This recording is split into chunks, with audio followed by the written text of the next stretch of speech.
আসাদুজ্জামান নূর ও মাহবুব আলীর জামিন আবেদন নাকচ, পাঠানো হলো কারাগারে।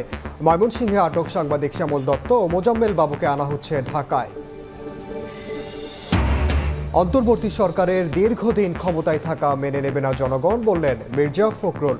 সংবিধান পরিবর্তন হবে কিনা সিদ্ধান্ত নেবে পার্লামেন্ট। ক্ষতিপূরণ পাবেন 15 বছরে প্রশাসনের পদোন্নতি বঞ্চিত কর্মকর্তারা। তালিকা করতে কমিটি গঠন, কর্মক্ষমদের ফেরানো হবে চাকরিতে, জানালেন সচিব।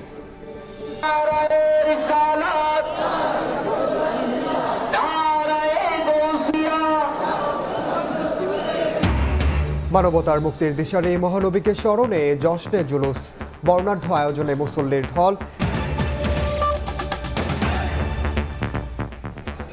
সময় সংবাদের সঙ্গে আছে আমি ওমর রিনা। ছাত্র জনতার আন্দোলনে মিরপুরে সিয়াম সর্দার হত্যা মামলায় সাবেক বিমান প্রতিমন্ত্রী মাহবুব আলী ও সাবেক সংস্কৃতি মন্ত্রী আসাদুজ্জামান নূরকে কারাগারে পাঠিয়েছেন আদালত। বিকেলে ঢাকার সিএমএম আদালতে হাজির করে কারাগারে পাঠানোর আবেদন করেন মামলার তদন্তকারী কর্মকর্তা। এদিকে দুজনের জামিন আবেদন করেন তাদের আইনজীবী। শুনানি শেষে সিএমএম আদালতের বিচারক কারাগারে পাঠানোর আদেশ দেন। বাদীর আইনজীবীরা জানান, আইনজীবীর দাবি বাংলাদেশের নিজস্ব সংস্কৃতিকে ধ্বংসের পেছনে ভূমিকা ছিল আসাদুজ্জামান নূরের, আর মাহবুব আলী বিমান প্রতিমন্ত্রী থাকাকালে দুর্নীতিতে জড়িত ছিলেন। ছাত্র জনতার আন্দোলনে হত্যাকাণ্ডে আওয়ামী লীগ সরকারকে সহযোগিতা করেন তারা। তবে আসামি পক্ষের আইনজীবীদের দাবি জুলাই হত্যাকাণ্ডে জড়িত নন তারা।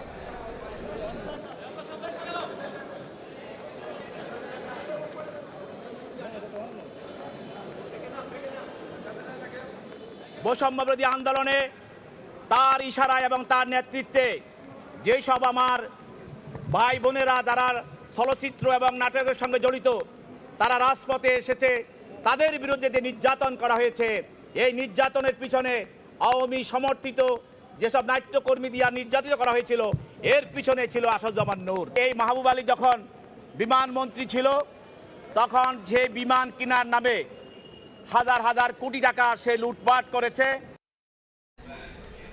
ময়মনসিংহের সীমান্ত এলাকা থেকে আটক সাংবাদিক শ্যামল দত্ত ও মোজাম্মেল বাবুকে আনা হচ্ছে ঢাকায়।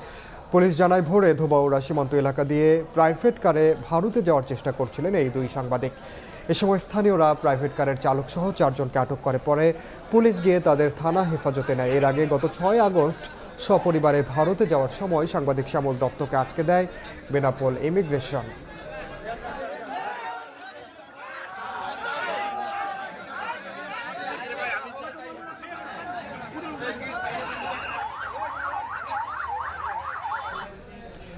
এদিকে রাজশাহী 4 আসন বাগমারার সাবেক এমপি ইঞ্জিনিয়ার এনামুল হককে গ্রেপ্তার করেছে র্যাব। দুপুর 12টায় রাজধানীর আদাবর থেকে তাকে গ্রেপ্তার করে র্যাব 5। রাজশাহীর মোল্লাপাড়া ক্যাম্পের জ্যেষ্ঠ সহকারী পুলিশ সুপার রফিকুল ইসলাম এ তথ্য নিশ্চিত করেছেন। আন্দোলনে ছাত্র জনতার উপর হামলার ঘটনায় বাগমারা থানায় মামলার পর অভিযানে নামে র্যাব। ঢাকা থেকে রাজশাহী নেওয়ার পর থানায় হস্তান্তর করা হবে তাকে। এনা গ্রুপের চেয়ারম্যান এনামুল হক টানা 3 বারের সংসদ সদস্য ছিলেন।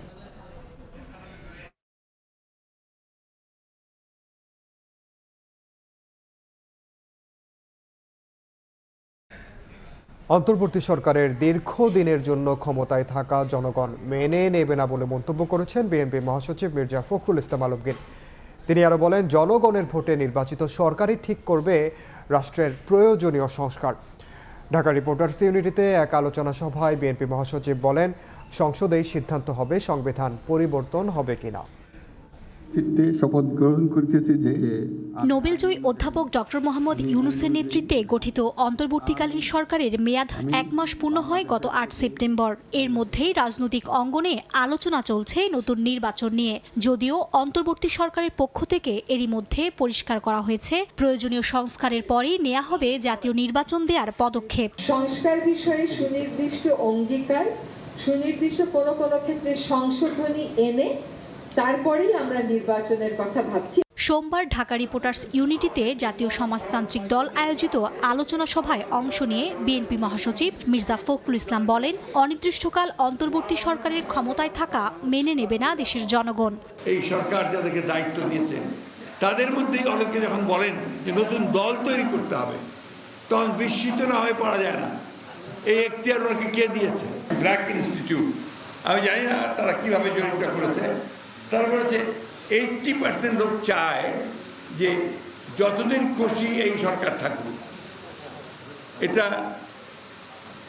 আমি জানি না তারা এই কথাগুলো থেকে পেলো, কীভাবে পেলো, কিন্তু জনগণ এটা কোনোদিনই মেনে নেবে না। ভোটে নির্বাচিত সরকারই রাষ্ট্র সংস্কারের রূপরেখা ও পার্লামেন্টে সংবিধান সংশোধন ইস্যু নিয়ে সিদ্ধান্ত হবে বলে জানান মির্জা ফখরুল। নতুন করে লিখতে হবে নাকি একেবারেই বাতিল করে দিয়ে নতুন সংবিধান আনতে হবে, সেটা সেই পার্লামেন্টই সিদ্ধান্ত নেবে। এদিন জাতীয় অর্থোপেডিক হাসপাতালে বৈষম্য ও স্বৈরাচার বিরোধী আন্দোলনে গুলিবিদ্ধ ও আহত নেতাকর্মীদের সঙ্গে সাক্ষাৎ করেন বিএনপি মহাসচিব। আহতদের সুচিকিৎসা ও গণহত্যায় জড়িতদের বিচারের দাবিও জানান মির্জা ফখরুল। যারা এই হত্যাকাণ্ডের সঙ্গে জড়িত, গণহত্যার সঙ্গে জড়িত, তাদেরকে আইনের আওতায় নিয়ে এসে দৃষ্টান্তমূলক সাজা প্রদানের জন্য। মার্জিয়া মুমু, সময় সংবাদ, ঢাকা। শহীদ হয়েছে। উন্নত সমৃদ্ধশালী দেশ গড়তে কাজ করছে বাংলাদেশ জামায়াতে ইসলামী। সকালে রাজধানীর কাকরাইলে ডিপ্লোমা ইঞ্জিনিয়ার্স ইনস্টিটিউশনে ঢাকা মহানগর দক্ষিণ ইসলামী ছাত্র শিবিরের সাবেক নেতাকর্মীর প্রীতি সমাবেশে কথা বলেন নেতারা। মহানগর দক্ষিণ জামায়াতের ওই আয়োজনে উপস্থিত ছিলেন দলটির নায়েবে আমির ডাক্তার সৈয়দ আবদুল্লাহ মোহাম্মদ তাহের সহ বেশ কয়েকজন কেন্দ্রীয় নেতা। বিশেষ অতিথির বক্তব্যে জামায়াতের সহকারী সেক্রেটারি জেনারেল রফিকুল ইসলাম অভিযোগ করেন, আওয়ামী লীগ সরকার লুটপাট করে দেশের অর্থনীতি ধ্বংস করেছে। আগামীর বাংলাদেশ কোনো সন্ত্রাস চাঁদাবাজ থাকবে না।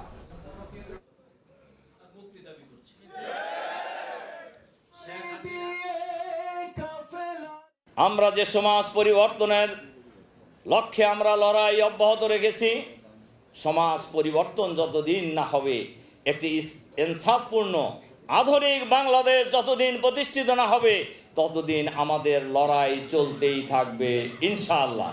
খাদ্যের অভাবে কোনো মানুষ ক্ষুধার্ত থাকবে না, কোনো সন্ত্রাস হবে না, কোনো রাহাজানি হবে না, লুটপাট হবে না, চুরি হবে না, ডাকাতি হবে না। ব্যক্তিত্ব এবং অধিকারের এক মহাশয়লা ভেবে শান্তির ফুলকু দ্বারা প্রবাহিত হবে ইনশাআল্লাহ। সেই নতুন বাংলাদেশ আমরাই গড়ব ইনশাআল্লাহ। নির্বাচিত সরকার না আসা পর্যন্ত সব দলকে ঐক্যবদ্ধ হয়ে ফ্যাসিস্টদের প্রতিহতের আহ্বান জানালেন বৈষম্য বিরোধী ছাত্র আন্দোলনের সমন্বয়ক সার্জিস আলম। দুর্নীতি, চাঁদাবাজি ও সন্ত্রাসের বিরুদ্ধে রংপুর টাউন হল মাঠে ছাত্র নাগরিক মত বিনিময় সভায় বক্তব্য রাখেন সমন্বয়ক সার্জিস আলম সহ ঢাকার সমন্বয়করা। এই 24-এর অভ্যুত্থানে আমরা যেমন আমাদের রাজনৈতিক যে দল, রাজনৈতিক যে আদর্শ, সেগুলোকে এক পাশে রেখে কাঁধে কাঁধ মিলিয়ে ওই রাজপথে নেমেছিলাম, একইভাবে ওই ফ্যাসিস্টদের দোসরদেরকে প্রতিহত করার জন্য যতদিন না এই বাংলাদেশে একটি সুষ্ঠু নির্বাচনের মাধ্যমে জনগণের সরকার আসছে, ততদিন পর্যন্ত সকল রাজনৈতিক দলকে ঐক্যবদ্ধভাবে ফ্যাসিস্টের সকল দোসরকে প্রতিহত করতে হবে। বিগত সরকারের সময় পদোন্নতি বঞ্চিত অবসরপ্রাপ্ত সরকারি কর্মকর্তাদের পদায়ন ও আর্থিক সুবিধা দেওয়ার লক্ষ্যে একটি কমিটি গঠন করেছে সরকার। 3 মাসের মধ্যে এই কমিটিকে সুপারিশ দেওয়ার নির্দেশনা দেওয়া হয়েছে। সকালে সচিবালয়ে এক ব্রিফিংয়ে জনপ্রশাসন মন্ত্রণালয়ের সিনিয়র সচিব মোখলেসুর রহমান জানান, কর্মক্ষম কর্মকর্তাদের পদায়ন সহ আর্থিক সহায়তা দেওয়া হতে পারে। বিদায়ী আওয়ামী লীগ সরকারের রোষানলে পড়ে বাধ্যতামূলক অবসর, পদোন্নতি বঞ্চিত হয়ে অবসরে যাওয়া কিংবা সিনিয়র হয়েও জুনিয়রদের অধীনে বাধ্য হয়ে চাকরি জীবন পার করেছেন এমন সরকারি কর্মকর্তার সংখ্যা অনেক। অন্তর্বর্তীকালীন সরকারের কাছে পুনরায় বিভিন্ন ক্ষেত্রে পদায়ন এবং পদ ও পদোন্নতি অনুসারে প্রাপ্ত সরকারি আর্থিক সুযোগ দাবি করেছেন এমন 2500 কর্মকর্তা। বঞ্চিত এসব অবসরপ্রাপ্ত কর্মকর্তার ব্যাপারে যৌক্তিক সিদ্ধান্ত নিতে সাবেক অর্থ সচিব জাকির আহমেদ খানকে প্রধান করে এরই মধ্যে একটি কমিটি গঠন করেছে সরকার। 2009 থেকে গত 4 আগস্ট পর্যন্ত পদোন্নতি বঞ্চিত এমন কর্মকর্তাদের বিষয়ে তথ্য নিয়ে কমিটি 3 মাসের মধ্যে সুপারিশ দেবে বলে জানিয়েছেন জনপ্রশাসন মন্ত্রণালয়ের সিনিয়র সচিব। কমিটির সাথে আরও 4 জন কর্মকর্তাকে দেওয়া হয়েছে, তারা অতিরিক্ত সচিব লেভেলের 4 মন্ত্রণালয়ের। একটা হলো জনপ্রশাসন মন্ত্রণালয়, একটা ক্যাবিনেট ডিভিশন, আরেকটা হলো অর্থ মন্ত্রণালয়, আরেকটা হলো আইন মন্ত্রণালয়। 2009 সাল থেকে 4 আগস্ট 2024 এই পিরিয়ডের মধ্যে যারা বঞ্চিত হয়েছেন নানানভাবে ইত্যাদি, তাদের বিষয়গুলি কেস টু কেস বিবেচনা করে সরকারকে সুপারিশ করবে কাকে কোন জায়গায় নেওয়া যায়। গোয়েন্দা তথ্য এবং তাদের কর্মজীবন পর্যালোচনার ভিত্তিতে কর্মক্ষম অবসরপ্রাপ্ত কর্মকর্তাদের নানা ক্ষেত্রে পদায়ন ও আর্থিক সুবিধা দেওয়া হতে পারে বলেও জানান তিনি। নিয়মিত চাকরিতে থাকলে এই পদে যেতে পারতাম, এতদিন এই পদে আমি ফাইন্যান্সিয়াল বেনিফিট পেতাম। আমি পেনশনে চলে গেছি, পেনশনের সময় পিআরএলে আমার যে অ্যামাউন্টটা এটা বেড়ে যেত। এই কমিটি যেভাবে সুপারিশ করবে ওইভাবেই পাবে। 2,500-এর মধ্যে আমিও একজন। তা আমাকে তো যে কোনো কারণে নিয়ে আসছে। সরকার যদি মনে করে কাউকে ফিট থাকে, সব দিক দিয়ে ঠিক আছে, এনএসআই রিপোর্ট ঠিক আছে, তাহলে তাদেরকে আমার মনে হয় সরকার কাজে লাগাবে। জনপ্রশাসন মন্ত্রণালয় কমিটিকে প্রয়োজনীয় সাচিবিক সহায়তা দেবে বলেও জানান সিনিয়র সচিব মোখলেসুর রহমান। সাচিবিক সহায়তা জনপ্রশাসন মন্ত্রণালয়। প্রসূন আশিস, সময় সংবাদ, ঢাকা। লাখো নবীপ্রেমী ও তারুণ্যের অংশগ্রহণে চট্টগ্রামে হয়ে গেল জশ্নে জুলুসের বর্ণাঢ্য র্যালি। বিশ্বনবীর পৃথিবীতে আগমন উপলক্ষে আঞ্জুমানে রহমানিয়া আহমদিয়া সুন্নিয়া ট্রাস্টের আয়োজনে এবারের 52তম জুলুস জনসমুদ্রে পরিণত হয়। বৈষম্যহীন নতুন বাংলাদেশ গড়ার পাশাপাশি দেশে দেশে যুদ্ধ বিগ্রহ বন্ধসহ বিশ্ব শান্তি প্রতিষ্ঠায় রাসূলের আদর্শ অনুসরণের আহ্বান জানান ইসলামী চিন্তাবিদরা। আশরাফুল আলম মামুনের ক্যামেরায় শফিকুল আলমের রিপোর্ট।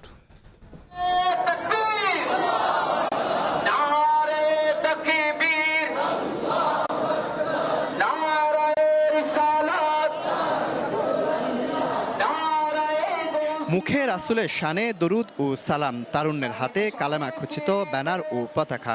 নতুন বাংলাদেশের সড়ক আর অলিগলিতে নতুন প্রজন্মের কণ্ঠে একই আওয়াজ, একই সুর। বিশ্ব মানবতার মুক্তির দিশারি মহানবীর আগমন ও ওফাতের দিনটি স্মরণে আয়োজিত জশ্ন জুলুসের র্যালিতে লাখো নবীভক্তের ঢল নামে চট্টগ্রাম নগর জুড়ে। পাকিস্তান থেকে আসা আওলাদ রাসূল সৈয়দ মোহাম্মদ সাবির শাহ ও হাশেম শাহকে বহনকারী আয়নায় ঘেরা ফুলে সাজানো গাড়িটি খানখা থেকে বের হয় সকাল 9:30টার দিকে।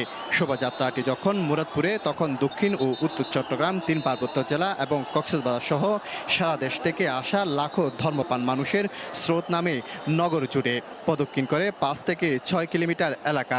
গণঅভ্যুত্থান পরবর্তী নতুন বাংলাদেশ গড়ার প্রত্যয় সবার মুখে। শাসম্মত হয়ে আমি এতটুকু গর্ব করতে পারি, কারণ আমার নবী এসেছে বলে আমরা এত কিছু পেয়েছি। আল্লাহ বলতেছে, আমি যতটুকু পর্যন্ত রব্বুল আলামিন, আমার রাসূল ততটুকু পর্যন্ত রাহমাতুল আলামিন। আজকে যে দোয়া আমরা প্রার্থনা করব আল্লাহ তাআলার কাছে, ইনশাআল্লাহ আমাদের দেশ শান্ত সুস্থ হয়ে যাবে। আমরা চাই দেশের শান্তি সমৃদ্ধি, দেশের সবাই একসাথে সুন্দর করে চলি। এই ঈদুল মিলাদ উসিলায় মুসলমানরা যে জামায়াত হয়েছে, এই উসিলা বাংলাদেশের শান্তি বর্ষিত হোক।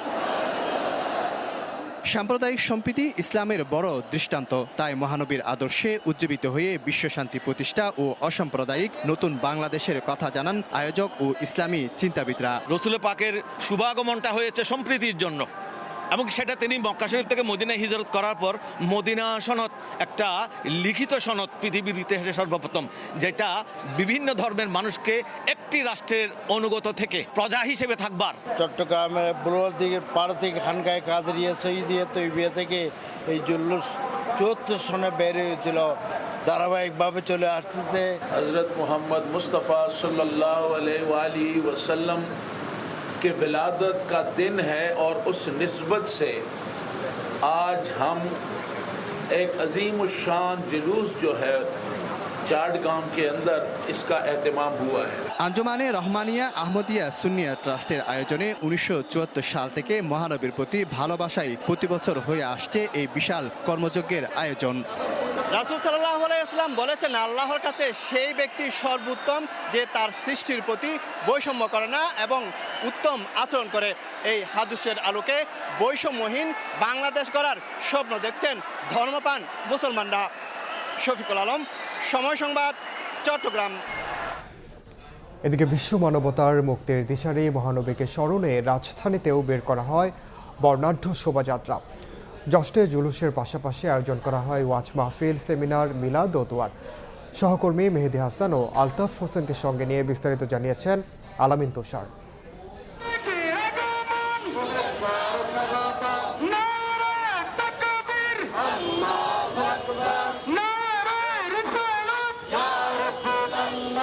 কেউ পায়ে হেঁটে, কেউ মোটর সাইকেলে, আবার কেউ ট্রাক কিংবা পিকআপে। ঐতিহ্যবাহী জশ্নে জুলুসে অংশ নিলেন বিভিন্ন শ্রেণী পেশার নানা বয়সী মানুষ।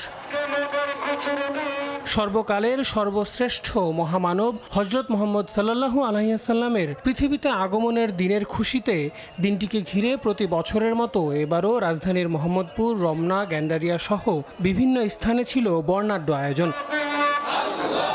যে মহানবীকে সৃষ্টি না করলে মহান আল্লাহ তাআলা এই জগতের কিছুই সৃষ্টি করতেন না, সেই রহমত ও শান্তির নবীর উসিলায় যেন সমগ্র পৃথিবীতে শান্তি বিরাজ করে, এমনটাই প্রত্যাশা জুলুসে অংশগ্রহণকারীদের। বলছিলেন নবীর প্রেমে সিক্ত হয়ে নিজের জীবনে এক অন্যরকম প্রশান্তি খুঁজে পান তারা। সমস্ত কিছু আনন্দিত, এই জন্য আমরা আজকে জুলুসে আপনি আগমন করেছি। শুকরিয়া আদায়ের জন্য আমরা আজকে আনন্দ মিছিল জশ্নে জুলুস বের করেছি। দয়ার নবী মায়ার নবীর আগমন আজকে, এই দিনে আমরা জুলুস করব, আমরা সবাই আনন্দিত হব। বাংলাদেশ সহ প্রায় 152টি দেশে পবিত্র ঈদে মিলাদুন্নবী সাল্লাল্লাহু আলাইহি ওয়াসাল্লাম আমরা পালন করছি। এদিনের মহত্ব যার জন্য সেই মহামানবের জীবন আদর্শ, ব্যক্তি, সমাজ ও রাষ্ট্র পরিচালনায় মেনে চলার আহ্বান শেষ রাসূলের উত্তরসূরিদের। সঙ্গে সবার মতের গুরুত্ব দেওয়া এবং মতবিরোধ হলেই বিশৃঙ্খলা সৃষ্টির শিক্ষা ইসলাম দেয় না বলেও সবাইকে মনে করিয়ে দেন তারা। বৈষম্যহীন সমাজ এবং রাষ্ট্র ব্যবস্থার প্রতিষ্ঠার মাধ্যমে ওনার আগমন হয়েছিল।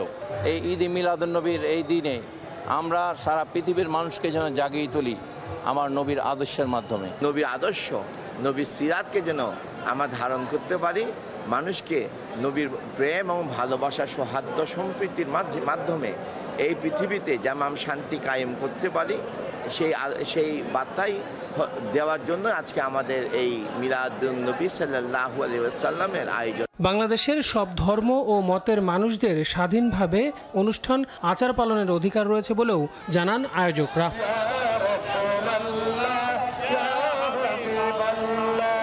আল আমিন তুষার, সময় সংবাদ, ঢাকা। উজান ও উপকূলীয় এলাকায় নেই মনিটরিং নেটওয়ার্ক সিস্টেম। আকস্মিক বন্যার আগাম তথ্য দিতে পারছে না বন্যা পূর্বাভাস ও সতর্কীকরণ কেন্দ্র। তথ্যের অভাবে দুর্যোগে বছরে প্রায় ক্ষতি হচ্ছে প্রায় 30,000 কোটি টাকার সম্পদ। দুর্যোগ প্রবণ দেশ হওয়ায় উন্নত প্রযুক্তি ব্যবহারের পরামর্শ বিশেষজ্ঞদের। কাজল আব্দুল্লাহর রিপোর্টে বিস্তারিত।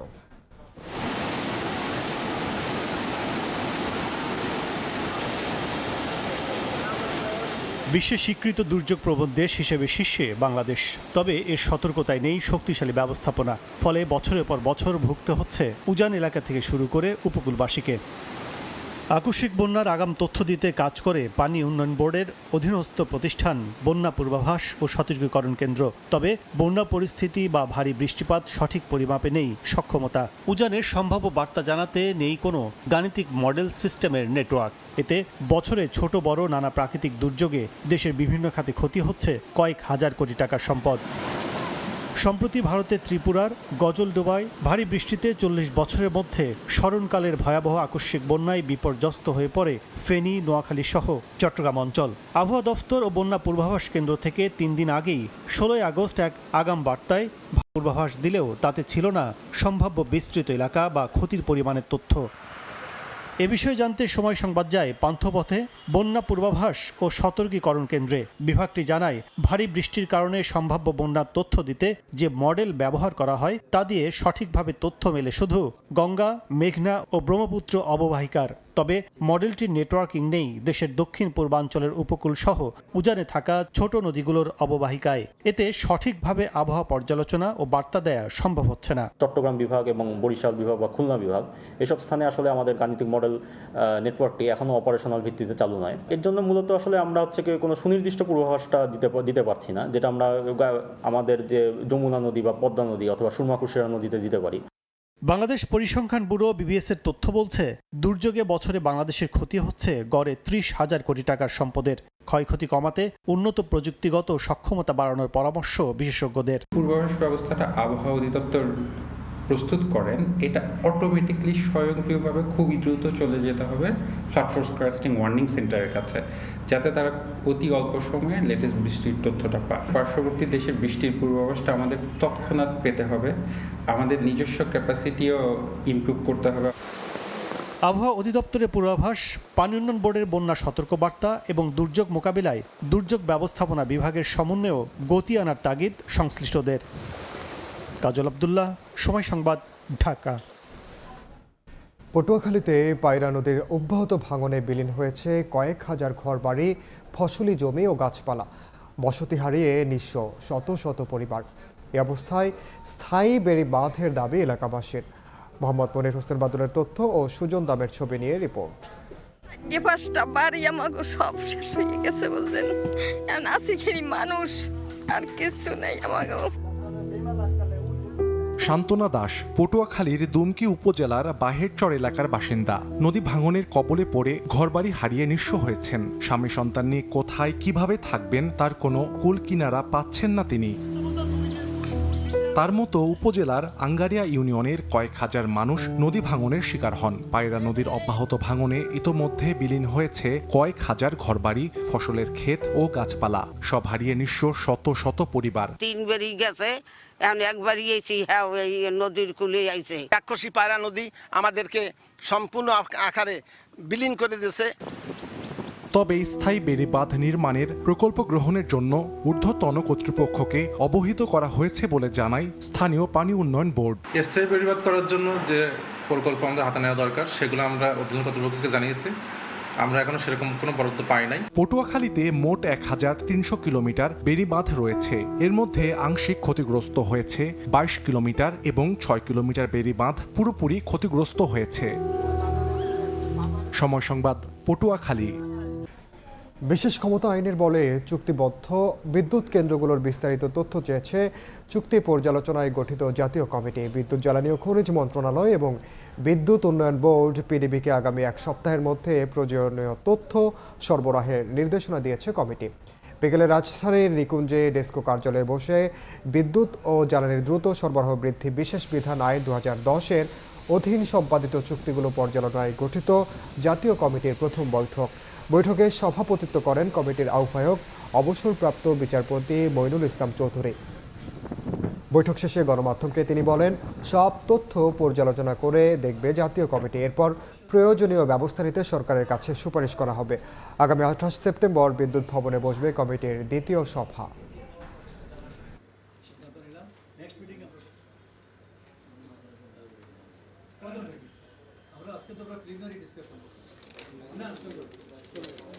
বিদ্যুৎ ও জ্বালানির দ্রুত সরবরাহ বৃদ্ধি বিশেষ বিধান আইনের অধীনে চুক্তিবদ্ধ বিদ্যুৎ উৎপাদনকারী প্রতিষ্ঠানগুলোর প্রয়োজনীয় তথ্য সংগ্রহের সিদ্ধান্ত গ্রহণ করেছে। যেগুলো কন্ট্রোভার্সিয়াল ওইগুলো আমরা রিভিউ করব। যেগুলো ওনার কাছে মেয়াদ শেষ হয়ে গেছে, তাই না, এগুলো এখনো ওগুলো এক্সামিন না করে তো বলতে পারবো না, রিভিউ না করে বলতে পারবো না। অ্যাকশন স্পিক লাউডার দ্যান ওয়ার্ডস।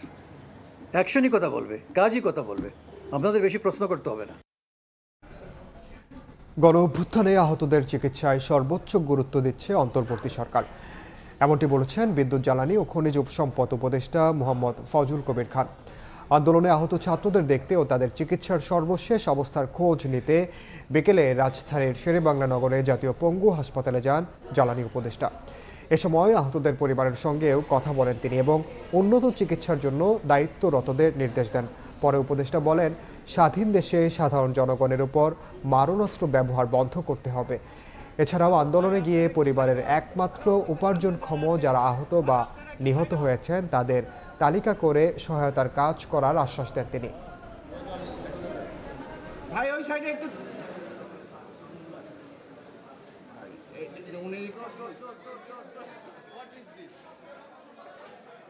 যতদিন লাগে ততদিন আমরা দেখবো। এবং আপনারা জানেন যে মাননীয় প্রধান উপদেষ্টার নেতৃত্বে একটা ফাউন্ডেশন গঠন করা হয়েছে। যতদিন লাগে যে সরকারি হোক না কেন তাদের যে সহায়তা করা, এটা করা হবে। ওনারা যখন চিকিৎসাটা শেষ হয়ে যখন বেরোবে তাদের পুনর্বাসনের দায়িত্ব এই সরকারের। আপনাকে বললাম যে ওনাদেরকে স্বাভাবিক জীবনে ফিরিয়ে নেওয়া পর্যন্ত এটা আমাদের সরকারের প্রথম একদম শীর্ষ অগ্রাধিকার। সরকারি নির্দেশ মেনে 3 সেপ্টেম্বরের মধ্যে বরিশালে লাইসেন্সধারী 197টি আগ্নেয়াস্ত্রের মধ্যে জমা পড়েছে 192টি।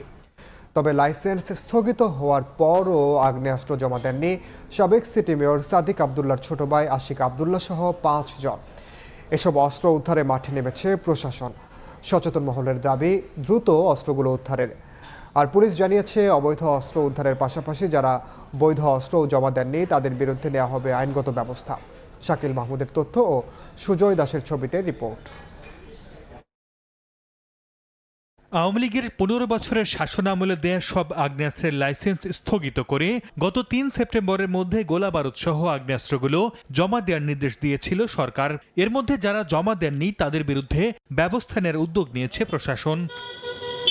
বরিশাল জেলা প্রশাসনের তথ্যমতে ২০০৯ সালের ৬ জানুয়ারি থেকে ২০২৪ সালের ৫ আগস্ট পর্যন্ত বরিশালে ১৯৭টি আগ্নেয়াস্ত্রের লাইসেন্স দেওয়া হয়। সম্প্রতি লাইসেন্স করা অস্ত্রগুলো জমা দেওয়ার নির্দেশ দেওয়া হলেও এখনও মহানগর এলাকার ৫টি অস্ত্র জমা পড়েনি। সময় পার হয়ে যাওয়ায় অস্ত্র উদ্ধারের অভিযানে নেমেছে যৌথ বাহিনী। যে লাইসেন্সগুলো স্থগিত করা হয়েছে এর বিপরীতে আগ্নেয়াস্ত্র নির্ধারিত সময়ের মধ্যে যারা জমা দেন নাই, এর পাশাপাশি কিন্তু এমনি অবৈধ অস্ত্র এবং বিভিন্ন বাহিনীর থেকে যেসব অস্ত্র পাওয়া গেছে সেগুলো উদ্ধারের এই বিষয়ে ৩টি বিষয় নিয়েই যৌথ অভিযানের নির্দেশনা আছে, সেই আলোকে যৌথ অভিযান চলমান আছে। পুলিশের তথ্যমতে সেনাবাহিনীর পদ থেকে অব্যাহতি পাওয়া আলোচিত মেজর জেনারেল জিয়াউল আহসান সহ ৩ জন অস্ত্র জমা দিয়েছেন বরিশালের বাইরে। তবে এখনও জমা পড়েনি সাবেক সিটি মেয়র সাদিক আবদুল্লাহর ছোট ভাই ও জেলা আওয়ামী লীগের সদস্য আশিক আবদুল্লাহ সহ মোট ৫ জনের আগ্নেয়াস্ত্র।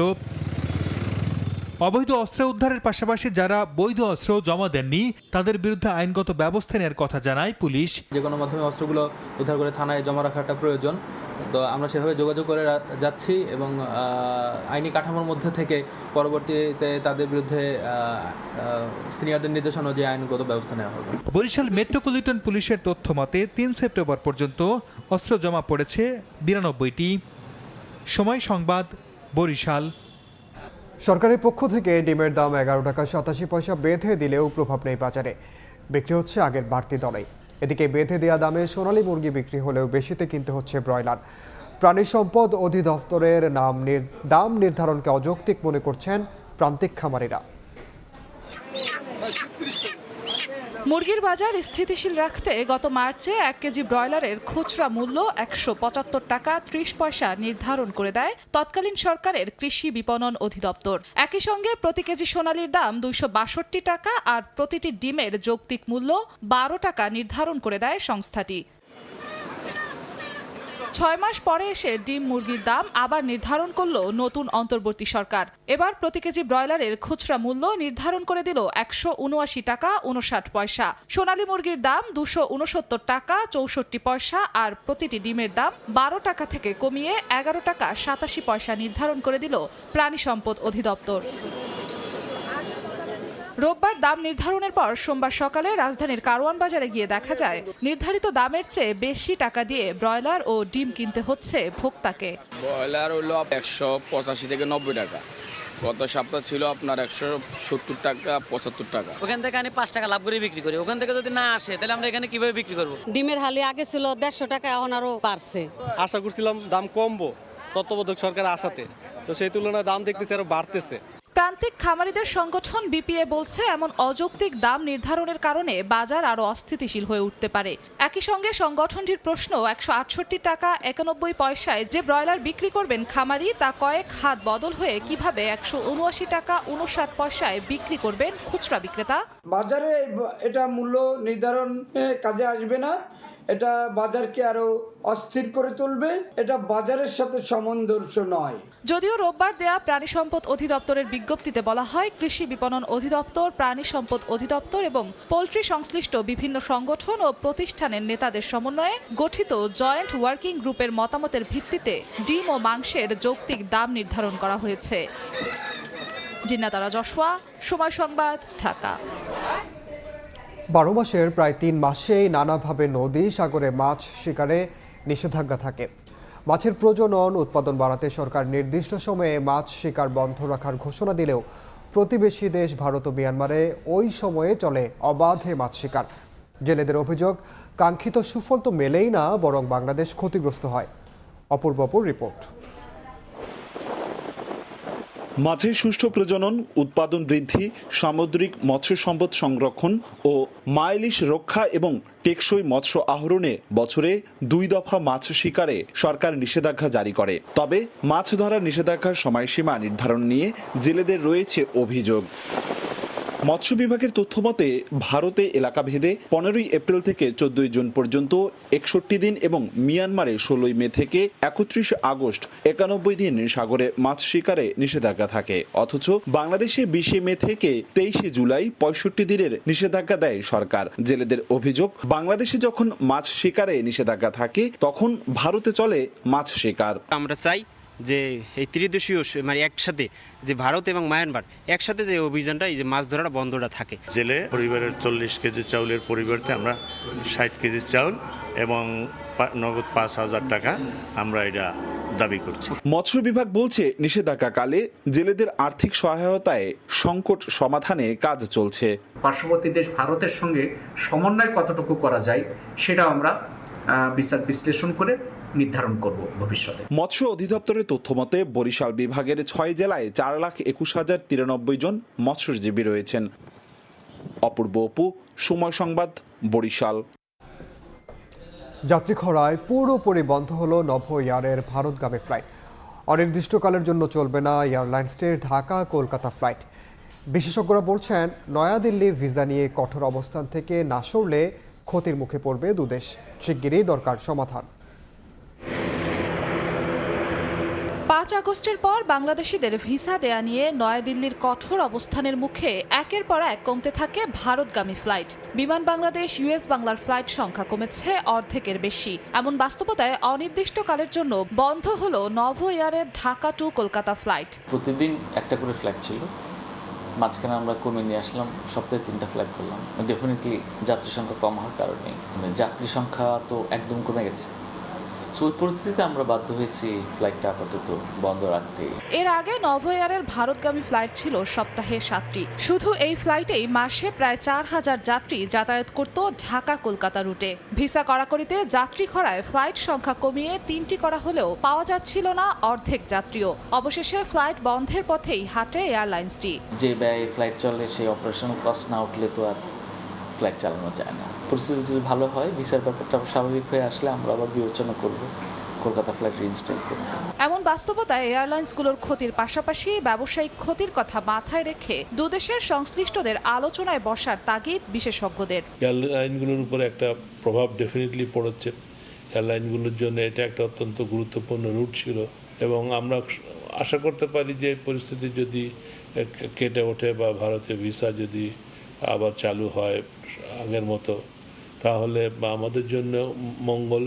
এবং সাথে সাথে কিন্তু এটার জন্য যে আমরা শুধু ক্ষতিগ্রস্ত হচ্ছি তা না, কিন্তু ভারতীয় ব্যবসা কিন্তু প্রচুর ক্ষতি, তাদের এয়ারলাইনগুলো ক্ষতির সম্মুখীন হচ্ছে। এদিকে অর্ধেকের বেশি কমে ইউএস বাংলা ঢাকা টু কলকাতা রুটে 14টি জায়গায় চলছে মাত্র 6টি ফ্লাইট। বিমান বাংলাদেশ এয়ারলাইন্সের ঢাকা কলকাতা রুটে সপ্তাহে 14টির জায়গায় যাচ্ছে 7টি ফ্লাইট। জিন্নাতারা যশোয়া, সময় সংবাদ, ঢাকা। ভোলার ভেদুরিয়া ফেরিঘাটে গাড়ি পার্কিংয়ের জায়গাটি প্রায় 1 দশক ধরে জবরদখল করে রেখেছেন 2 ঠিকাদার। সেখানে পাথর বালু মেশানোর প্ল্যান্ট স্থাপন করে চালিয়ে যাচ্ছেন ঠিকাদারি ব্যবসা। বিআইডব্লিউটি এর অসৎ কর্মকর্তাদের প্রত্যক্ষ মদদেই এমন অনিয়ম অভিযোগ সংশ্লিষ্টদের। নাসিরউদ্দিন লিটনের রিপোর্ট, ছবি তুলেছেন উৎপল দেবনাথ। ফেরিঘাটে গাড়ি পার্কিংয়ের জায়গা জুড়ে শহীদ ট্রেডার্স জেবি নামের একটি প্রতিষ্ঠানের ভিটামিন, পাথর ও বালুর স্তূপ। আরেক পাশে ঠিকাদারি কাজের জন্য স্থাপন করা base mix plant, distributor, control room, generator, dumping truck সহ বিভিন্ন মেশিনারিজ। অথচ বাস ট্রাক পার্কিংয়ের জায়গা না পেয়ে রাস্তার উপরে অবস্থান নিচ্ছে। ভোলার ভেদুরিয়া ফেরিঘাটের এমন দশা। স্থানীয়রা জানান, জেলা ছাত্রলীগের সাবেক সাধারণ সম্পাদক আক্তার হোসেন ও আওয়ামী লীগ সমর্থিত ঠিকাদার ইদ্রিস আলী রনি প্রায় 10 বছর এই পার্কিংয়ের জায়গাটি দখল করে রেখেছেন। তারা দুজনই সড়ক ও জনপথ বিভাগের ঠিকাদারি কাজের সঙ্গে জড়িত। বিভিন্ন এলাকা থেকে নৌপথে পাথর, বালু সহ বিভিন্ন মালামাল এনে এখানে মজুদ করেন। পরবর্তীতে প্লান্টের মাধ্যমে ওইসব মালামাল প্রক্রিয়া শেষে রাস্তা সহ বিভিন্ন নির্মাণ কাজে ব্যবহার করেন। স্থানীয়দের অভিযোগ, ফেরিঘাটের ইজারাদার ও বিআইডব্লিউটি এর অসৎ কর্মকর্তাদের প্রত্যক্ষ মদদেই তারা পার্কিং ইয়ার্ডটি দখল করে রেখেছেন। বারবার বলার পরেও কোনো ব্যবস্থা নিচ্ছে না সংশ্লিষ্ট কর্তৃপক্ষ। পরিবহন সংশ্লিষ্টরা বলছেন সরকার নির্ধারিত পার্কিং চার্জ দিয়েও বাস ট্রাক রাখতে হচ্ছে রাস্তার উপর, এতে ভোগান্তি পোহাতে হচ্ছে শ্রমিক ও যাত্রীদের। এখানে পার্কিং চার্জ রাখে, ট্রাক রাখার জন্য যে আমাদের জন্য টার্মিনাল বানানো, টার্মিনাল আমরা রাখতে পারি না, আমরা জায়গা পাই না। রাস্তায় গাড়ি রাখার রিস্ক আমাদের, এটা মাঠ থাকলে বাদে ওই মাঠে রাখলে আমাদের নিরাপত্তা বেশি থাকে। আমাদের তদন্ত করে বের করা দরকার কে কে সাথে জড়িত, কে কে 10 বছর ধরে কেন এই ব্যবস্থা নিল না। এ বিষয়ে ক্যামেরার সামনে কথা বলতে রাজি হননি BIWT এর স্থানীয় কর্মকর্তা। তবে পার্কিং ইয়ার্ডটি দখলমুক্ত করার আশ্বাস দেন বরিশালের নির্বাহী প্রকৌশলী। এগুলো খুলতে একটু সময় লাগবে, 2-2.5 মাস সময় দেওয়া হোক। ঠিক আছে, আপনাদের 2 মাস সময় দেওয়া হলো, 2 মাসের মধ্যে সরিয়ে নিয়ে যাবে, 2 থেকে 3 মাসের মধ্যে সব নিয়ে যাবে এখান থেকে। ভোলা বরিশাল রুটে BIWTCর 6টি ফেরি চলাচল করে, এতে প্রতিদিন প্রায় 400 যানবাহন পারাপার হয়। নাসির উদ্দিন লিটন, সময় সংবাদ, ভোলা। বাংলাদেশের মানুষ ভারতে অনুপ্রবেশ করছে বলে অভিযোগ করেছেন দেশটির প্রধানমন্ত্রী নরেন্দ্র মোদী। রোববার ঝাড়খণ্ডে এক জনসভায় অংশ নিয়ে এই দাবি করেন মোদী। একই সঙ্গে ক্ষমতাসীন ঝাড়খণ্ড মুক্তি মোর্চা বাংলাদেশেও রোহিঙ্গা অনুপ্রবেশকারীদের সহায়তা করছে বলেও অভিযোগ করেন তিনি। জোহার। রোববার ভারতের পূর্বাঞ্চলীয় রাজ্য ঝাড়খণ্ডের জামশেদপুরের গোপাল ময়দানে পরিবর্তন মহারালি নামে বিজেপির এক জনসভায় যোগ দেন দেশটির প্রধানমন্ত্রী নরেন্দ্র মোদী। নিজের বক্তব্যে রাজ্যটির বিভিন্ন সমস্যা তুলে ধরেন তিনি। এ সময় বাংলাদেশি ও মিয়ানমারের রোহিঙ্গাদের বিরুদ্ধে ঝাড়খণ্ডে অনুপ্রবেশ করার অভিযোগ করেন মোদী। सच्चाई ये है कि JMM के लोग बांग्लादेशी और रोहिंग्या घुसपैठियों के साथ खड़े हैं। এদিকে আবারও আলোচনায় এক দেশ এক নির্বাচন। ভারতীয় সংবাদ সংস্থা PTI এক সূত্রকে উদ্ধৃত করে জানিয়েছে, মোদির তৃতীয় মেয়াদেই এই পদ্ধতি চালু করতে সক্রিয় কেন্দ্রীয় NDA জোট সরকার। এই সংস্কারমূলক পদক্ষেপের সব দলই সমর্থন জানাবে বলে আশাবাদী তিনি। এই নির্বাচনী ব্যবস্থা চালু করার বিষয়ে বিজেপি অনেকদিন ধরে আগ্রহী। গত মাসে লালকেল্লায় ভারতের স্বাধীনতা দিবসের অনুষ্ঠানে বক্তৃতা করার সময়েও এই প্রসঙ্গে কথা বলেন প্রধানমন্ত্রী মোদী। সে সময় তিনি যুক্তি দিয়ে বলেন, ঘন ঘন নির্বাচন দেশের উন্নয়নে প্রতিবন্ধকতা তৈরি করে। যদিও এই ব্যবস্থার সমালোচনা করছে বিরোধী রাজনৈতিক দলগুলো। রাহানুল রানা, সময় সংবাদ। শান্তর অধিনায়কত্বে বাংলাদেশের এবারের দলটাই টাইগারদের ক্রিকেট ইতিহাসের সেরা টেস্ট স্কোয়াড। এ দলের ব্যাটিং ডেপথ এবং বোলিং বৈচিত্র্য অন্য যে কোনো সময়ের চেয়ে অনেক বেশি ভালো বলেও মন্তব্য করেছেন ভারতের জনপ্রিয় ধারাভাষ্যকার হর্ষা ভোগলে। বাংলাদেশের ব্যাটিং লাইন আপকে ভারতের চেয়েও এগিয়ে রেখেছেন তিনি। যদিও টেস্ট সিরিজ জয়ের জন্য বাংলাদেশ নয় হর্ষার ফেভারিট টিম ইন্ডিয়া, তবে বাংলাদেশের কাছ থেকে লড়াইয়ের আশা করেন ভোগলে। আইসিসি ইভেন্ট কিংবা দ্বিপাক্ষিক সিরিজ, প্রতিপক্ষ যখন ভারত তখন বাংলাদেশের ম্যাচ ঘিরে থাকে বাড়তি আগ্রহ। তবে এবার টাইগারদের হালকাভাবে নেয়ার কোনো সুযোগ নেই মেন ইন ব্লুদের। ভারতের বিপক্ষে সিরিজ সামনে রেখে চেন্নাইয়ে এখন টিম টাইগার। দেশ ছাড়ার আগে দলের আত্মবিশ্বাস নিয়েও সন্তুষ্টি প্রকাশ করেছেন লাল সবুজ অধিনায়ক। বাংলাদেশ ক্রিকেটের একজন শুভাকাঙ্ক্ষী ভারতের জনপ্রিয় ধারাভাষ্যকার হর্ষা ভোগলে। বাংলাদেশের প্রসঙ্গ আসলেই দলকে নানা পরামর্শ দিয়ে আসেন তিনি। আসন্ন টেস্ট সিরিজেও বাংলাদেশের শক্তিমত্তার প্রশংসা করেছেন এই ধারাভাষ্যকার। আমি সত্যি মনে করি বাংলাদেশের টেস্ট ক্রিকেটের ইতিহাসে এটাই তাদের সেরা দল। এটা বলার কারণও আছে, তারা পেস ইউনিট নিয়ে অনেক কাজ করেছে। সাম্প্রতিক সময়ে নাহিদ রানা দলের সব থেকে আলোচিত বোলার। তার প্রতিটি বলই সত্যিকারের পেস বল বলতেই হয়। পাকিস্তানের ব্যাটারদের বিপক্ষেও তাকে ভালো করতে দেখেছি। টেস্ট ক্রিকেটে বাংলাদেশের নতুন ব্যাটিং লাইন আপ অবাক করেছে হর্ষা ভোগলেকে। বাংলাদেশের এই লাইন আপকে ভারতের থেকেও এগিয়ে রেখেছেন তিনি। যদি আপনি দেখেন 5, 6, 7, 8 নম্বর পজিশনে মুশফিকুর রহিম, সাকিব আল হাসান, লিটন দাস, মেহেদি মিরাজ প্রত্যেকেই এক পজিশন পিছনে, যেখানে তারা তার আগের জায়গায় খেলতে পারে। তবে টেস্টে সাধারণত তা দেখা যায় না। ভারতের খেলোয়াড়রা তাদের সর্বোচ্চ পজিশনে খেলে। বাংলাদেশের লাইন আপে সবাই যেই পজিশনে খেলতে পারে তার থেকে এক পজিশন পিছিয়ে খেলছে, যার মাধ্যমে আভাস পাওয়া যাচ্ছে তাদের ব্যাটিং সক্ষমতা। বাংলাদেশের টেস্ট সিরিজ জিততে টপ অর্ডারে অধিনায়ক নাজমুল শান্ত এবং মমিনুল হকের ব্যাট থেকে রান পাওয়ার বিকল্প নেই বলেও মন্তব্য করেছেন ভোগলে। রিফাতুল ইসলাম মিরন, সময় সংবাদ। সময় সংবাদের শীর্ষ সংবাদগুলো জানিয়ে দিচ্ছি আরেকবার। আসাদুজ্জামান নূর ও মাহবুব আলীর জামিন আবেদন নাকচ, পাঠানো হলো কারাগারে। ময়মনসিংহে আটক সাংবাদিক শ্যামল দত্ত ও মোজাম্মেল বাবুকে আনা হচ্ছে ঢাকায়।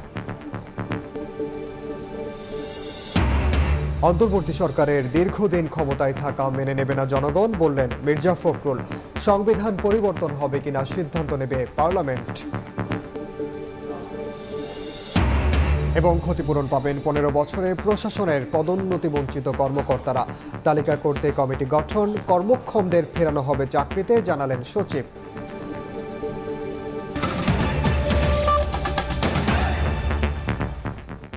এই ছিল সময় সংবাদের সঙ্গে থাকুন সময়ে।